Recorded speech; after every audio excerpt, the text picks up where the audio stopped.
kita akan bicara masalah meditasi. Meditasi itu sebenarnya ada dua. Meditasi yang disebut saat teduh, ada juga meditasi yang disebut penyatuan indera. Apa saudara? Penyatuan yaitu pengosongan pikiran. Nah, kalau seorang meditasi dengan pengosongan pikiran, itu kuasa jahat masuk, roh jahat masuk. Dan itu namanya di sini ada namanya kekuatan inti hawa murni. Sebenarnya kekuatan tenaga dalam itu terletak di tempat ini. Di mana saudara? Di pusar ini.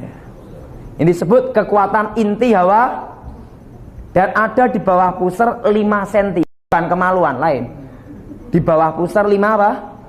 5 cm. Itu kelemahan tenaga dalam. Nah, saudara, kalau kita perhatikan dari tentang meditasi ini, boleh tidak orang Kristen saat teduh? Boleh, karena pikiran tidak kosong, merenungkan firman Tuhan. Ingat, kondisi pikiran tidak tapi kalau meditasi dengan pernapasan itu sesat. Penyatuan 5 indera, pengosongan pikiran, itu roh jahat masuk. Jadi itu bukan dari Tuhan. Nanti saudara, bukan dari Tuhan, kuasa setan masuk. Nah, saat ini kita bahas masalah tentang ilmu gendam. Kita buka kitab Yesaya, perjanjian lama. Yang buka perjanjian baru bertobat. Ini perjanjian lama. Kitab Yesaya pasal 41 ayat 8.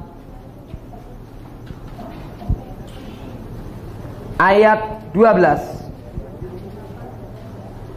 Kitab Yesaya pasal 41 ayat 8 sampai dengan 13. Kitab Yesaya pasal 41 ayat 8 sampai dengan ke-13. Saudara yang ganjil, saya yang genap. Kitab Yesaya pasal 41 ayat 8 sampai dengan ke-13.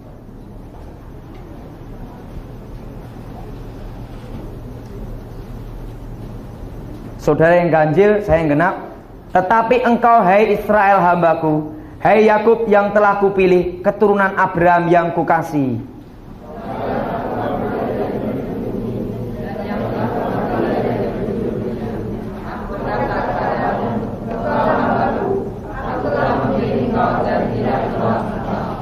Janganlah takut sebab aku menyertai engkau, janganlah bimbang sebab aku ini Allahmu.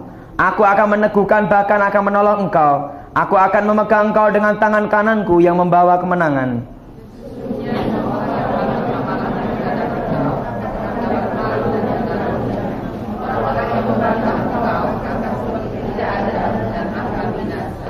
Engkau akan mencari orang-orang yang berkelahi dengan engkau, tetapi tidak akan menemui mereka.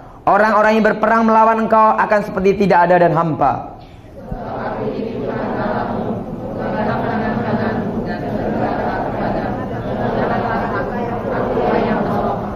Saudara yang kasih dalam Tuhan, kalau kita perhatikan akhir-akhir ini, kita mau keluar rumah, mau keluar jalan itu juga takut, terutama kalau bawa duit, betul enggak?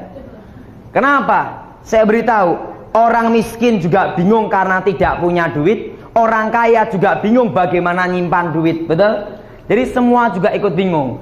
Terutama sekarang ini kasus masalah tentang gendam, itu sekali ceblek gini nanti ada yang sampai 25 juta, 100 juta, 200 juta, betul tidak? Dan tiba-tiba hilangnya dikuras semua. Bahkan ada yang juga yang pernah kena gendam, itu sampai dia ke rumahnya, sampai dia ngambil emas-emasnya di rumah untuk dikasihkan orang ini yang kabur. Nah, tak beritahu, apa itu ilmu gendam dan apa kelemahan ilmu gendam. Sebenarnya ilmu gendam adalah pengembangan dari ilmu namanya hipnotis. Apa saudara? Pengembangan ilmu dari hipnotis, dan ilmu ini sebenarnya itu ada di pertama kali itu ada di Arab. Nah, setelah Arab baru ke India. Nah, di India inilah dikembangkan dengan disebut namanya gendam ini. Jadi kebanyakan semua ilmu gendam itu ada di India, dan itu tersebar di seluruh dunia. Nah, nanti sampai ke Malaysia, sampai ke Indonesia, berbagai tempat. Nah, gendam itu menggunakan kekuatan mantra. Orang yang bisa kena gendam adalah orang dalam kondisi tidak konsentrasi. Apa saudara? Kondisi seseorang yang tidak konsen. Nah, kalau hipnotis, orang bisa kena hipnotis kalau orang tersebut ada namanya konsentrasi. Tetapi kalau orang yang kena gendam, kalau orang tersebut tidak konsentrasi, jadi berlawanan. Sebenarnya antara gendam dan hipnotis itu ada perbedaan. Hipnotis digunakan dengan konsentrasi dan lawannya harus konsentrasi. Tapi kalau gendam yang bersangkutan konsentrasi, lawannya dalam kondisi tidak konsentrasi. Nah, dan bedanya gendam dengan sirep itu lain. Kalau sirep adalah suatu ilmu yang dimantrakan dengan searah dengan angin, itu bisa membuat satu kampung tidur semua. Nah, itu biasanya adalah ilmu untuk penjahat, untuk menjarah. Tahu maksudnya, saudara? Ilmu untuk penjahat, untuk menjarah. Nah, waktu dulu saya juga diajari ilmu ini, namanya ilmu sirep begonondo. Kalau sekali sirep, itu misalnya tanah diambil, itu misalnya satu kampung dirapal mantra gini, dengan arah angin yang sama, itu langsung yang ada di perkampungan itu bisa gini, saudara. Tidur semua, saudara. Satu kampung itu tidur semua, dan diambil barangnya semua, diangkut, dijarah habis-habisan. Setelah itu jarak kira-kira 100 meter mantra diambil lagi, set, langsung baru semua sadar. Tapi jenis sirep ini yang punya ilmu ini sekarang langka, tidak semua orang, ngerti, saudara? Tidak semua orang punya, karena untuk melajari ilmu sirep jenis ini dia harus bertapa 40 hari 40 malam. Itu topo mutih. Setelah itu 40 hari 40 malam lagi topo ngalong. Tahu ngalong? Di atas pohon. Tidur di atas pohon. Dan 40 hari 40 malam topo ngidang. Jadi makannya gini toh, hanya makan daun-daunan, tidak boleh pakai tangan.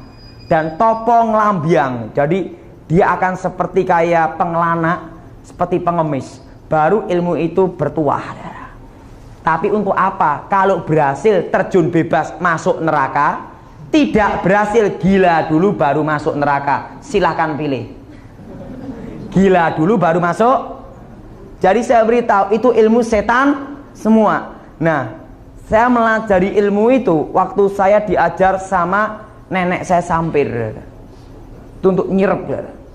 Nah, waktu itu karena saya ingin nyoba, tak uji coba dulu satu orang, yaitu guru saya kelas sendiri. Waktu dia ngajar tak gini kan, langsung dia saya gini, blek, tidur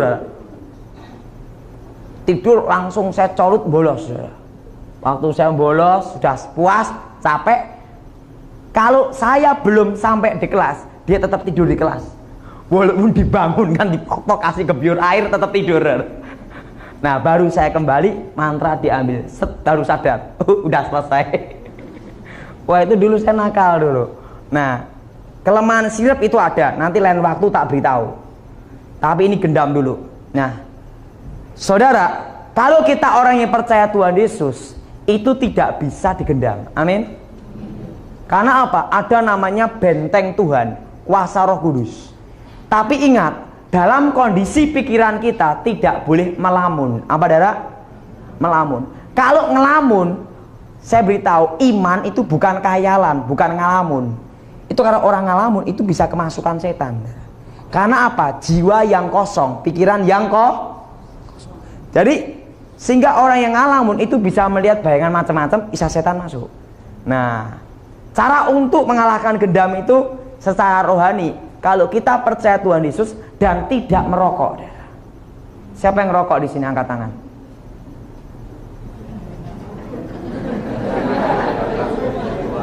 Oh, termasuk yang syuting juga ya. Tak beritahu, orang yang rokok itu bisa kena gendam. Kenapa? Di dalam gendam itu waktu mantra diucapkan itu pakai rokok diginikan. Langsung ditiup gini. Ini satu unsur. Dia ngerokok, misalnya ini ngerokok ya, ini ngerokok, satu unsur. Mantra masuk melalui asap rokok, sama-sama satu unsur, langsung kena gendam. Nanti, jadi orang rokok bisa kena gendam. Nah, masa Roh Kudus dikebuli rokok dari kudus? Kan keplepekan darah. Betul enggak? Nah, karena apa? Satu unsur yang sama, langsung masuk itu. Nah, kalau roh setan itu masuk, itu akan menyentuh namanya saraf otak kecil ini, ditekan darah. Tek gitu, sehingga orang ya habis kena gendam, kepalanya pusing gini darah. Kepalanya apa? Kepalanya pusing gini. Itu kalau orang yang kena apa darah? Gendam. Karena apa? Setannya masuk menyentuh otak simpul saraf bagian sini. Jadi kalau secara rohani percaya Yesus tetapi tidak ini tidak bisa digendam. Kalau orang hidup dalam Tuhan, Pak, kalau pendeta ada yang kena gendam, bagaimana? Berarti pendeta durno, pendeta geblek, berarti dia belum bertobat. Kalau kita bertobat percaya Tuhan Yesus sungguh-sungguh, itu tidak bisa digendam. Kita berkata apa? Aku akan menolong engkau. Tuhan menyertai kita. Nah, ini secara roh. Jadi kalau orang mau ngerjain orang punya ilmu gendam, begitu ceblek langsung dia apa? Kena kepalanya. Kalau udah kena kepala, ganti ngasih print. Kalau ngomong ini, sekarang kamu lompat darah. Sekarang ganti, mana anting-anting kamu? Mana uang kamu? Siring gendam malah dia kekuras habis-habisan. Nah, kelemahannya mudah. Mudah atau susah, saudara? Bagaimana, saudara? Ngerti tidak? Jadi kalau orang punya gendam secara rohana, kelemahannya apa? Kalau dia nyeblek gini, balas apa? Ada apa kamu? Plak gitu. Kalau untuk ngerjain bagaimana? Pegang kepalanya. Kalau udah dipegang kepalanya, tinggal ngasih apa? Ganti ngasih perintah. Ayo dompetmu mana? Mana jam tanganmu? Dia kekuras habis-habisan. Kelemahannya di situ. Nah, orang bisa kena gendam dalam kondisi dia pasti melamun, pikirannya tidak tenang, ngelambiang. Tahu ya? Nah, tapi ingat, saya ajarkan secara rohani tapi juga secara apa? Gampang atau susah? Gampang enggak, saudara? Kalau diceblek balik apa? Nah, kalau mau ngerjain ganti ngasih print. Nah, lupa misalnya kita tidak ngasih perintah bagaimana? Dia saudara jalan, dia kan ikut jalan gini juga sampai 1 jam nunggu perintah saudara. Karena apa? Ilmu itu senjata makan tuan. Ngerti, saudara? Nah, kalau senjata makan tuan udah habis, repot, saudara. Kenapa repot? Jadi kerjaan. Nah, saya diajari sama kakek nenek saya itu tentang ilmu pamungkas. Nah, ilmu pamungkas itu yaitu apa? Titik-titik kelemahan ilmu itu semua. Orang punya ilmu hebat apapun kalah sama orang yang memiliki pengetahuan, tahu kelemahan ilmu. Betul, saudara? Sehebat-hebatnya orang punya ilmu apapun, takutnya sama orang yang tahu kelemahan Jadi ilmu itu bisa dikalahkan secara rohani maupun secara roh. Kalau rohani cukup dalam nama Yesus, hidup dalam pertobatan, jangan selesai. Walaupun diceblek kepala dioblok-oblok tidak mempan, saudara. Tapi kalau secara rohana juga ada jalan keluarnya, yaitu apa? Bales apa? Ceblek, saudara. Kalau dia nyeblek sini, ceblek bagian pokoknya dikembalikan, tahu, saudara? Nah, tapi kalau hanya dikembalikan aja, itu dia hanya ilmunya buyar aja, tidak senjata makan. Nah, itu misalnya ada orang yang ngelempar, saudara, kembang kantil, mau melet, saudara, ya, di plek kan kembang kantil, saudara tahu kan, terasa plek gini ya, lihat kembang kantil mana, tek, lemparkan yang ngelempar tadi, jeblek, dia sendiri yang kintil. Senjata makan Tuhan. Ngerti, saudara? Gampang enggak? Gampang. Tapi kalau kita percaya Yesus, dilempar kembang kantil ya ketawa aja, ngapain? Tidak mempan. Amin. Kalau secara rohana apa? Ganti lempar. Itu untuk ngerjain juga. Jadi saya dulu sebelum bertobat juga diajar cara untuk ngerjain orang.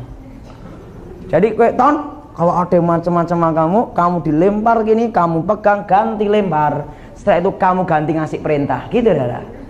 Nah udah kintil, wah repot saudara. Itu nanti kita ngasih perintah apapun dia akan taat.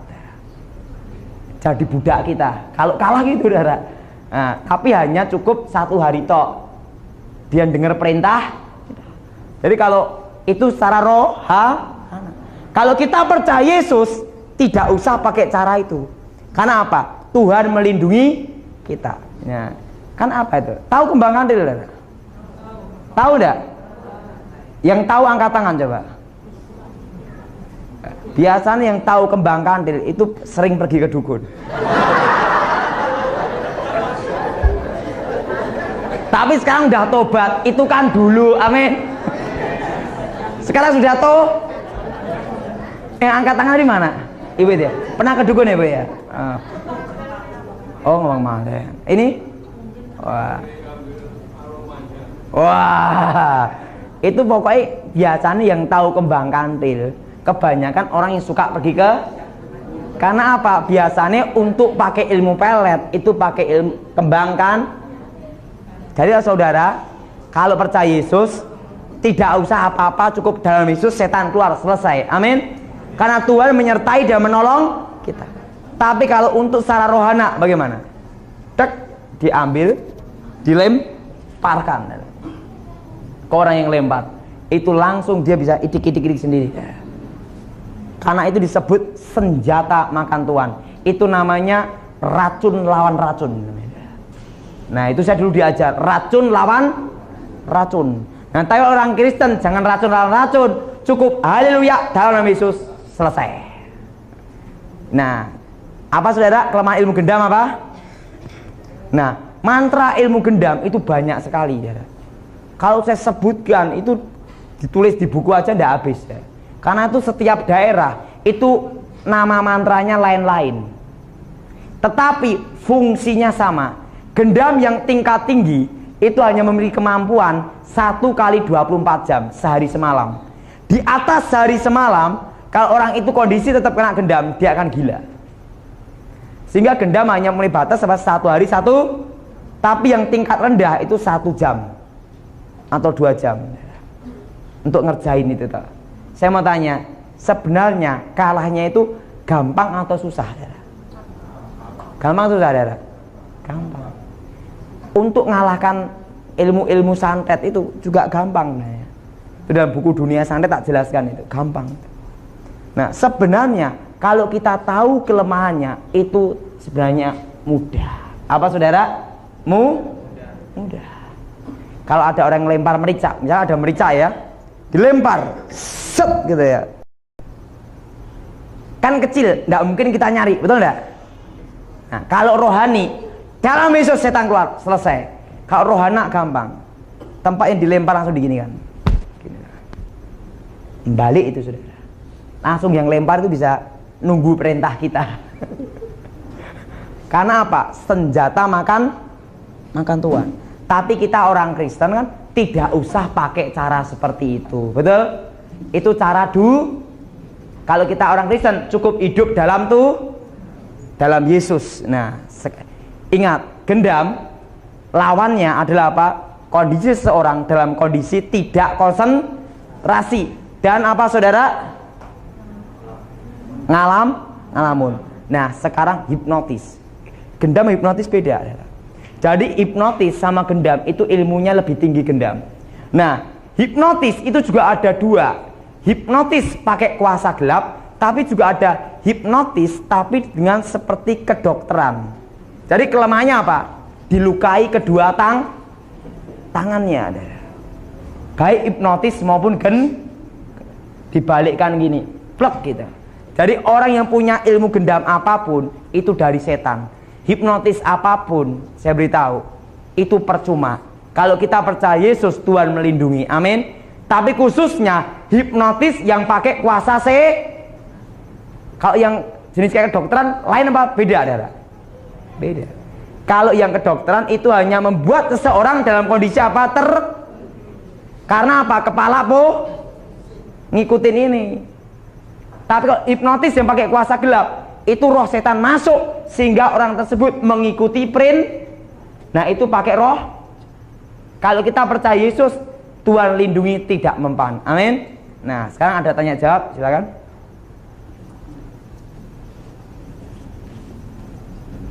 Kebetulan yang dekat kan. Ini sama sih.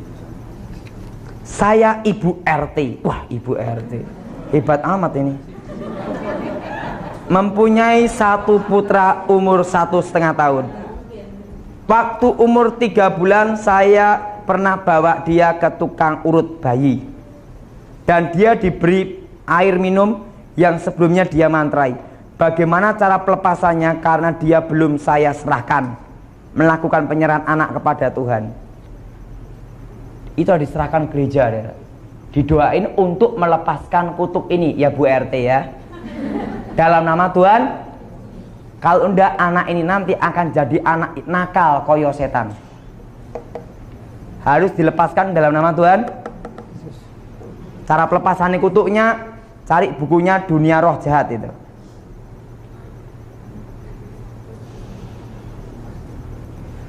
Bagaimana dengan sinse yang memeriksa dengan memegang nadi dan dia tahu penyakit kita? Apakah ini pakai kuasa gelap? Kalau itu dengan namanya detak jantung.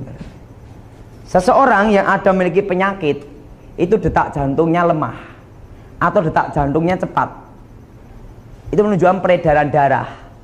Itu sebenarnya bisa dipelajari tanpa kuasa gelap. Itu namanya memeriksa dengan apa? Detak dengan nadi ini, diginikan biasanya.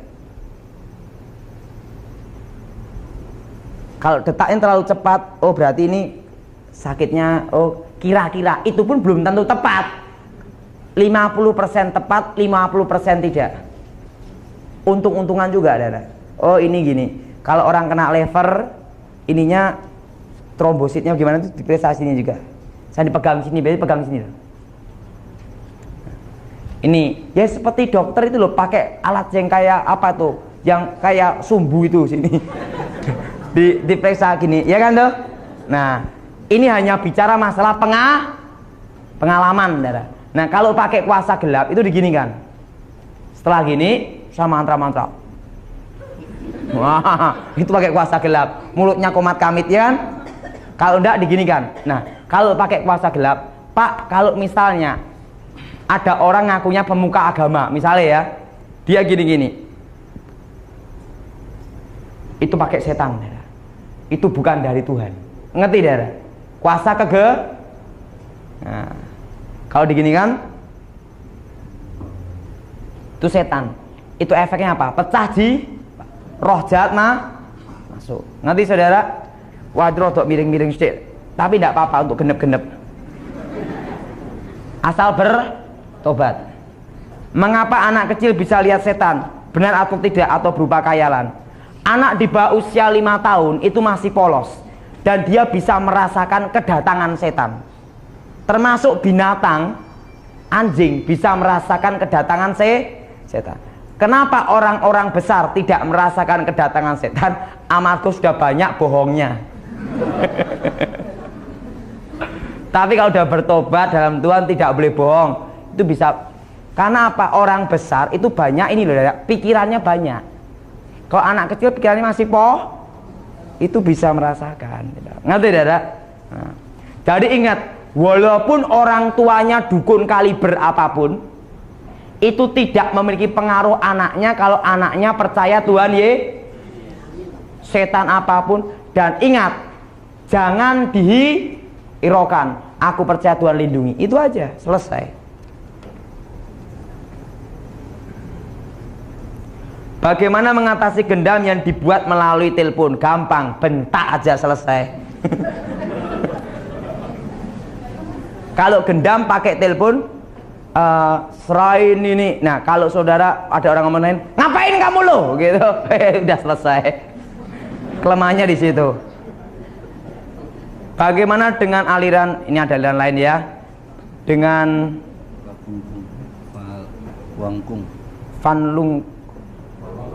Falungkung.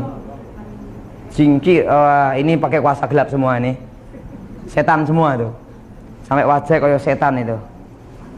Bagaimana melepaskan kutuk dari sakit darah tinggi?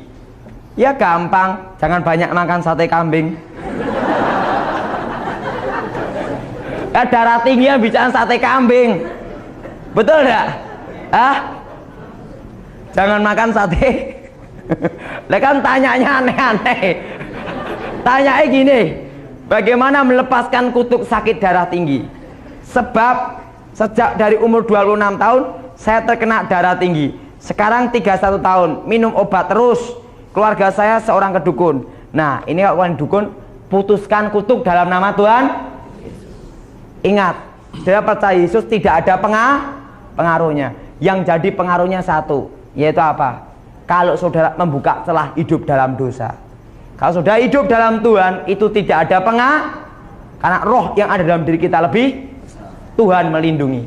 Jadi saya beritahu saudara ya, jangan macam-macam lah, jangan bingung-bingung lah. Karena apa? Tuhan menyertai kita. Amin. Ini kalau darah tinggi lawannya apa? Kelemahannya apa? Makanlah timun yang banyak. Langsung itu turun darahnya, ya kan ya? Timun sama apa itu ya? Sama belimbing. Nanti habis makan wajah belimbing.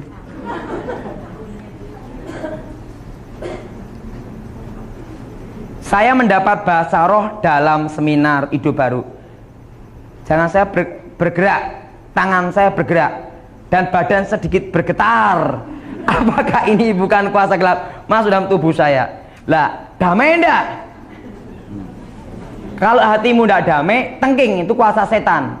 Tapi hatimu damai, berarti kamu sendiri yang gerak-gerak.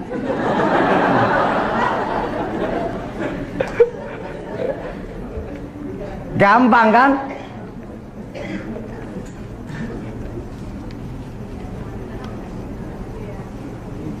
Anak saya belajar taekwondo, umurnya 5 tahun. Boleh atau tidak? Tidak boleh. Taekwondo pada waktu titik tertentu akan ada tenaga dalam, tidak boleh. Itu kuasa setan. Pak, apakah boleh orang Kristen belajar bela diri? Kalau kita orang Kristen percaya Yesus, tidak boleh, kecuali penegak hukum. Polisi, penegak hukum pun tidak boleh pakai tenaga dalam, tetapi disebut teknik kunci. Karena saya juga ngasih pengarahan tentang teknik kunci. Misalnya gini, ini misalnya badannya besar ya, kan gini, ginian, lek gitu ya, langsung digini kan. Saya kecil-kecil bisa. Ya, jangan macam-macam loh. Saya sering diganggu setan kalau sedang tidur, terutama di mimpi. Dari kecil, dari saya umur 6 tahun sampai 2 bulan yang lalu. Dulu pernah ikut okultisme 13 tahun dan saya pernah pelepasan 2 kali, tapi tidak ada pengaruh. Gimana cara pelepasan yang total? Gampang, mertobato dulu. Siapa ini orangnya? Coba angkat tangan. Nah, udah bertobat belum? Nah, berarti kamu kena namanya saraf otak kecil. Kadang kayak lihat bayangan-bayangan gitu. Berarti harus diputuskan ikatan kutuk alam kubur. Dalam nama Yesus, segala kutuk alam kubur aku putuskan dalam nama Tuhan Yesus. Gampang toh? Selesai.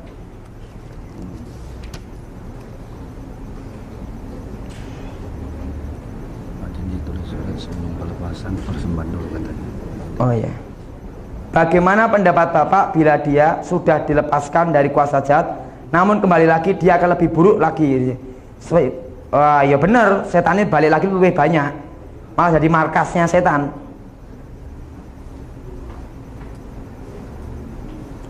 Di ruang angkasa, apakah tidak ada setan? Tanya oh sendiri. Tanya aneh-aneh. Apakah di ruang angkasa ada yo tanya oh setan sendiri. Oh, saya beritahu, setan jangan ditanyai, amin. Gini, Pak, apakah di ruang angkasa ada setan? Tanya sama astronot. Saya belum ke sana. Tanya sama apa? Astronot. Nah, jadi tak beritahu, saudara, Yang bukan dari Tuhan, kuasa setan harus dibuang semua. Ingat ya, Tuhan mengasihi saudara. Bagaimana cara pelepasan? Jadi saya ulangi lagi, boleh tidak orang Kristen belajar bela diri?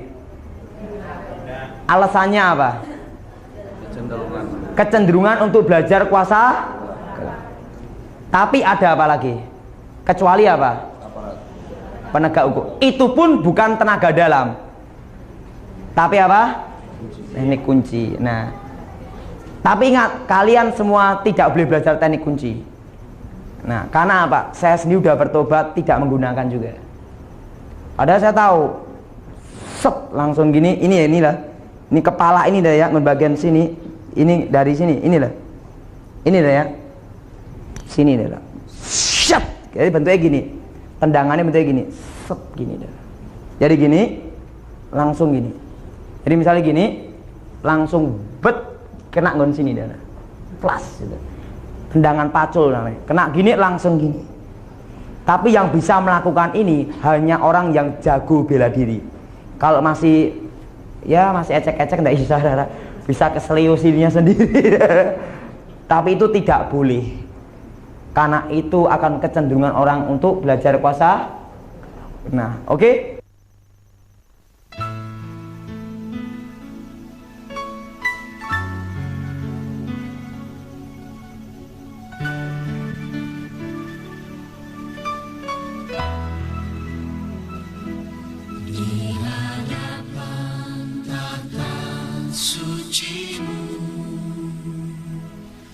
Di depan tabut kekuatanmu, ku datang sujud menyembahmu.